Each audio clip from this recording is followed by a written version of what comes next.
आप जानते हैं, ज्यादातर ट्रेडर्स पूरा दिन बस प्राइस चार्ट पर ही नजरें गड़ाए रहते हैं, है ना?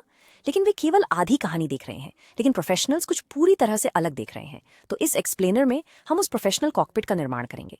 हम सिर्फ प्राइस से बहुत आगे बढ़कर मार्केट की पूरी कहानी, उसकी संरचना और वह वास्तव में क्या करने की कोशिश कर रहा है को उजागर करेंगे। ठीक है, तो इसे देखो। बाईं ओर ये वही है जो लगभग हर कोई देखता है ना? एक मानक कैंडलस्टिक चार्ट। ये आपको बताता है कि क्या हुआ, कीमत बढ़ी, कीमत गिरी, सरल। लेकिन दाईं ओर वह प्रो दृश्य है, और यह आपको बताने के लिए डिजाइन किया गया है कि यह क्यों हुआ, और यही वह गेम चेंजर है। ये केवल अतीत पर प्रतिक्रिया करने और वास्तव में यह अनुमान लगाने के बीच का अंतर है कि आगे क्या हो सकता है। तो हम वहां कैसे पहुंचेंगे? खैर, हम इसे एक जासूस की तरह एक स्तरित जांच के साथ करेंगे। पहले हम बाजार की संरचना का नक्शा बनाएंगे, फिर हम यह पता लगाएंगे कि वास्तव में कौन इसमें शामिल है। उसके बाद हम वास्तविक समय की लड़ाई को पढ़ने में गहराई से जाएंगे और छिपी हुई ताकतों को समझेंगे, और अंत में हम इसे अपने एकीकृत ट्रेडिंग कॉकपिट में जोड़ेंगे। ठीक है, चलिए अपनी पहली परत में कूदते हैं, मूल्य चार्ट से आगे बढ़ते हुए। यहाँ पूरा लक्ष्य सरल है, लेकिन यह बेहद शक्तिशाली है। हम सिर्फ कैंडल्स को देखना बंद करेंगे और समझना शुरू करेंगे कि बाजार वास्तव में क्या करने की कोशिश कर रहा है, मूल्य कार्रवाई के पीछे क्या हो रहा है। ठीक है, अब सेक्शन 2 पर चलते हैं, बाजार संरचना का मानचित्रण। देखो, तुम बिना नक्शे के सड़क यात्रा शुरू नहीं करोगे, है ना? ट्रेडिंग के साथ भी वही बात है। दिन शुरू होने से पहले तुम्हें मुख्य स्थलों, सीमाओं को स्थापित करना होगा, मूल रूप से उस क्षेत्र को जहां लड़ाई होने की संभावना है। तो हमारे नक्शे पर सबसे बड़ा लैंडमार्क, हमारा उत्तर तारा, अगर आप चाहें तो वह नियंत्रण बिंदु है, या पीओसी। इसे दिन के लिए बाजार के गुरुत्वाकर्षण केंद्र के रूप में सोचें। ये वह एकमात्र मूल्य है जहां सबसे अधिक व्यापार हुआ। ये वह मूल्य है जिसे बाजार सबसे उचित मानता है। और सच में बस ये जानना कि आप इस स्तर के ऊपर या नीचे व्यापार कर रहे हैं, आपको आपके दिशा संबंधी पूर्वाग्रह पर एक बड़ा बढ़त देता है। ठीक है, अगला है मूल्य क्षेत्र। ये मूल रूप से बाजार का आराम क्षेत्र है। ये वह मूल्य सीमा है जहां दिन के व्यापार का 70% हुआ। जब तक हम इस क्षेत्र के अंदर हैं, बाजार कुछ हद तक संतुलित है, यह खुश है, और इसका मतलब आमतौर पर अस्थिर साइडवेज एक्शन होता है। लेकिन जब कीमत इसके बाहर सच में कोई कदम उठाती है, वाह, ये बड़ी बात है। ये संकेत है कि चीजें बदल रही हैं और बाजार एक नई उचित कीमत की तलाश में है।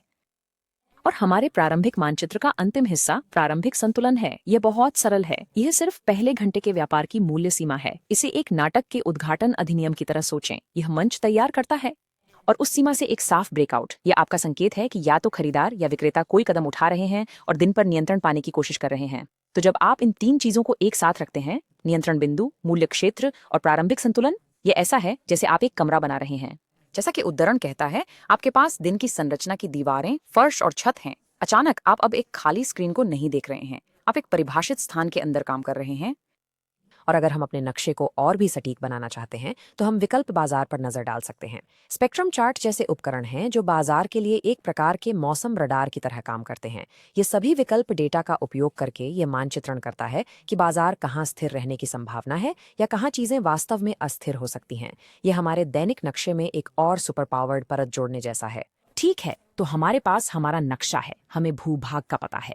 अब यह पता लगाने का समय है कि उस नक्शे पर कौन खेल रहा है, और यह हमें तीसरे भाग पर लाता है, किसका दांव लगा है। हम अब अमूर्त संरचना से वास्तविक नकद की ओर बढ़ रहे हैं, जो लोग दांव पर लगा रहे हैं। बड़ा सवाल यह है कि पैसा वास्तव में कहाँ लगाया गया है।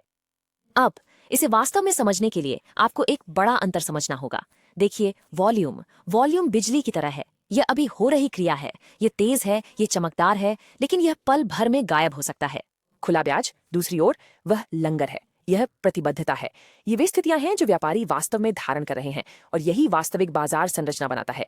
तो हम इस प्रतिबद्धता को कैसे देखते हैं? हम कुछ ऐसा उपयोग करते हैं जैसे कि निकट पैसे का खुला ब्याज चार्ट। ये चीज हमारे एक्स-रे दृष्टि की तरह है, जहां व्यापारी अपने किले बना रहे हैं। हम सचमुच देख सकते हैं कि वे कहाँ स्थितियां जोड़ रहे हैं, कहाँ से बाहर निकल रहे हैं। और हम उन प्रमुख स्तरों को सटीक रूप से पहचान सकते हैं जिन्हें बाजार सक्रिय रूप से बचाने की कोशिश कर रहा है। कभी कभी एक स्ट्राइक एक ठोस दीवार बन जाती है, और अगर आप वास्तव में पैसे का पीछा करना चाहते हैं तो आप कुछ ऐसा देखते हैं जिसे लेखक का नकद कहा जाता है। मुझे यह बहुत पसंद है। ये मूल रूप से विकल्प बाजार का धन मानचित्र है। ये आपको विकल्प विक्रेताओं की नकद जोखिम दिखाता है। आप जानते हैं, वे लोग जिन्हें गलत होने पर भुगतान करना पड़ता है, ये देखकर कि उन्हें सबसे अधिक दर्द कहाँ होगा, आप एक बहुत अच्छा अनुमान लगा सकते हैं कि वे कौन से मूल्य स्तरों की पूरी ताकत से रक्षा करेंगे। ठीक है, चलिए पुनरावलोकन करते हैं। हमारे पास हमारा नक्शा है, हम जानते हैं कि बड़ी रकम ने अपनी शर्तें कहाँ लगाई हैं। यह हमें सेक्शन 4 पर ले आता है, वास्तविक समय की लड़ाई पड़ना। अब हम वर्तमान क्षण पर पूरी तरह से ध्यान केंद्रित करेंगे और खरीदारों और विक्रेताओं के बीच की लड़ाई को पल पल देखेंगे, और इसके लिए ऑर्डर फ्लो जैसे उपकरण इसके बिना आप व्यापार नहीं कर सकते।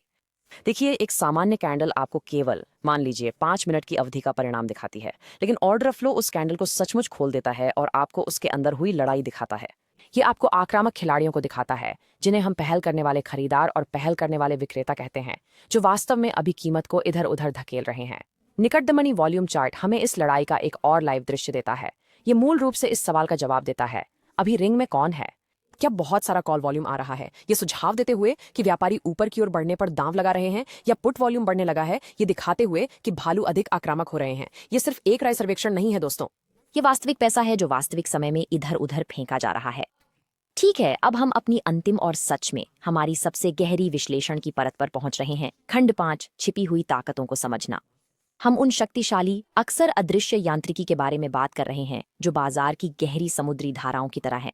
वे कीमत को बस रुकने पर मजबूर कर सकते हैं या रॉकेट की तरह तेजी से बढ़ा सकते हैं। और इन छिपी हुई ताकतों में सबसे बड़ी, बिना किसी संदेह के, गामा एक्सपोजर है। यह उद्धरण बिल्कुल सही है। गामा कीमत की भविष्यवाणी नहीं करता, ये डीलर के व्यवहार की भविष्यवाणी करता है, और डीलर बाजार को चलाते हैं। इसे समझें। गामा को समझकर हम वास्तव में अनुमान लगा सकते हैं कि सबसे बड़े खिलाड़ी, बाजार निर्माता, कैसे व्यवहार करने के लिए मजबूर होते हैं। और यह बदले में हमें बहुत कुछ बताता है कि कीमत क्या करने की संभावना है। तो ये पूर्वानुमानित डीलर व्यवहार दो पूरी तरह से अलग बाजार वातावरण बनाता है। जब आप एक सकारात्मक गामा क्षेत्र में होते हैं तो डीलर प्रवृत्ति के खिलाफ हेजिंग कर रहे होते हैं। ये एक विशाल शॉक एब्जॉर्बर की तरह काम करता है। यह अस्थिरता को कम करता है और आपको वह स्थिर, चौपी, औसत वापसी मूल्य कार्रवाई मिलती है। लेकिन जब आप नकारात्मक गामा क्षेत्र में होते हैं तो उन्हें प्रवृत्ति के साथ हेज करना पड़ता है, और यह आग में पेट्रोल डालने जैसा होता है। यह जंगली अस्थिरता और उन तीव्र, तेजी से बढ़ते प्रवृत्ति चालों को उत्पन्न करता है। और इस पूरे गामा मानचित्र पर सबसे महत्वपूर्ण स्तर वह है जिसे गामा फ्लिप जोन कहा जाता है। यह ट्रिपवायर है। ये वह संक्रमण बिंदु है जहां बाजार स्थिर से विस्फोटक में एक पल में बदल सकता है। आप अक्सर देखेंगे कि यह स्तर एक शक्तिशाली चुंबक की तरह काम करता है, जो कीमत को अपनी ओर खींचता है, या एक गुलेल की तरह कीमत को अविश्वसनीय बल के साथ दूर फेंकता है। ठीक है, अब इन सभी टुकड़ों को एक साथ जोड़ने का समय है। हमारे अंतिम खंड में हम अपने एकीकृत ट्रेडिंग कॉकपिट को असेंबल करेंगे। हमने सभी व्यक्तिगत गेज और डायल देखे हैं।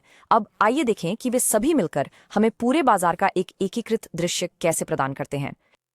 ये सब एक बहुत स्पष्ट 4 चरणीय प्रक्रिया में संक्षेपित होता है, जिसे आप हर दिन उपयोग कर सकते हैं। पहला चरण, आप मार्केट प्रोफाइल के साथ संरचना को मैप करते हैं। दूसरा चरण, आप ओपन इंटरेस्ट का उपयोग करके बड़ी पोजीशन ढूंढते हैं। तीसरा चरण, आप ऑर्डर फ्लो के साथ वास्तविक समय की कार्रवाई पढ़ते हैं। और अंत में चौथा चरण, आप गामा का उपयोग करके बाजार के छिपे हुए इंजन को डिकोड करते हैं। देखा आपने, ये एक तार्किक प्रवाह है, बड़ी तस्वीर से लेकर हर एक टिक की क्रिया तक। आपको पता है, सबसे महत्वपूर्ण बात यह याद रखना है कि इनमें से कोई भी उपकरण अकेले पूरी कहानी नहीं बताता, लेकिन जब आप इन्हें एकीकृत करते हैं, जब आप इन्हें एक साथ उपयोग करते हैं, तभी ये बाजार की पूरी मंशा को प्रकट करते हैं। आपका पूरा दृष्टिकोण बदल जाता है। आप अब केवल एक साधारण प्रतिक्रियात्मक मूल्य चार्ट को नहीं देख रहे हैं, आप बाजार में आत्मविश्वास के साथ नेविगेट करने के लिए एक संपूर्ण उड़ान मैनुअल पकड़ रहे हैं। तो यह वास्तव में हमें आपके लिए एक अंतिम प्रश्न के साथ छोड़ देता है। क्या आप केवल उस पर प्रतिक्रिया करते रहेंगे जो कीमत पहले ही कर चुकी है, या आप अंततः उस पूरी कहानी को पढ़ने के लिए तैयार हैं जो बाजार आपको बता रहा है, उसकी संरचना, उसके इरादे और उन सभी छिपी हुई ताकतों के बारे में कहानी।